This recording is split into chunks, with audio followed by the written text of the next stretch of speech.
السلام علیکم۔ ویڈیو کو مکمل دیکھ کر چینل کو پلیز سبسکرائب ضرور کر دیں۔ جس نے تمہیں بنایا ہے وہی تمہیں جوڑ سکتا ہے، اس کی محبت پہ شک نہ کرنا۔ وہ آزمائش میں بھلا کیسے اکیلا چھوڑ سکتا ہے؟ اس کے فیصلوں پہ یقین رکھو، وہ تمہارا غلط کیسے سوچ سکتا ہے؟ اس کو تو تمہارا ایک آنسو بھی گوارا نہیں، وہ بھلا تمہارا دل کیسے توڑ سکتا ہے؟ محبت تو اس کی صفت ہے، وہ محبت والوں کو اکیلا کیسے چھوڑ سکتا ہے؟ اس کو تو پسند ہے تمہارا مانگنا، وہ بھلا دعائیں کیسے خالی موڑ سکتا ہے؟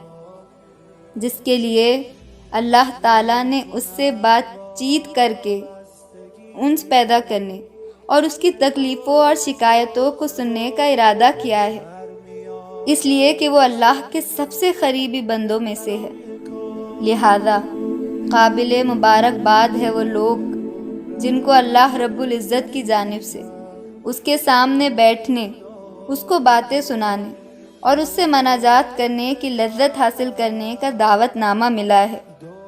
ابن الجوازی رحمۃ اللہ علیہ فرماتے ہیں کہ جب آپ اندھیرے میں اللہ رب العزت کے سامنے بیٹھے تو بچوں کی عادت اپنائیے۔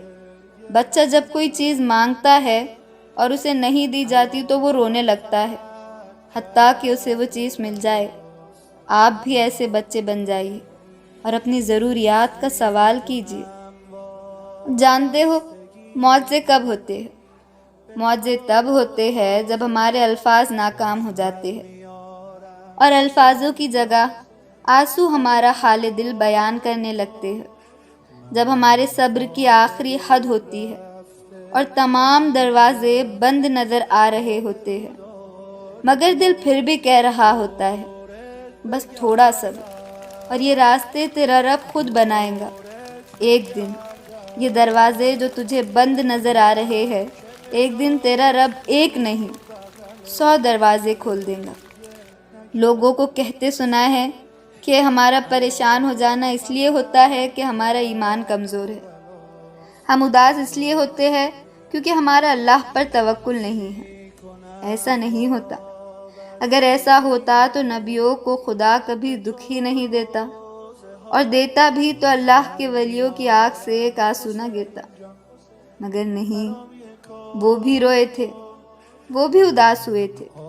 کوئی بیٹے کی جدائی میں رویا تھا تو کوئی کربلا کے شہیدوں کو رویا تھا۔ اس کا مطلب یہ نہیں کہ اداس ہو جانا ایمان کی کمزوری ہے، اور یہ امتحان اللہ تعالیٰ ہماری اداسی کا نہیں لیتا بلکہ ہمارے توکل کا لیتا ہے۔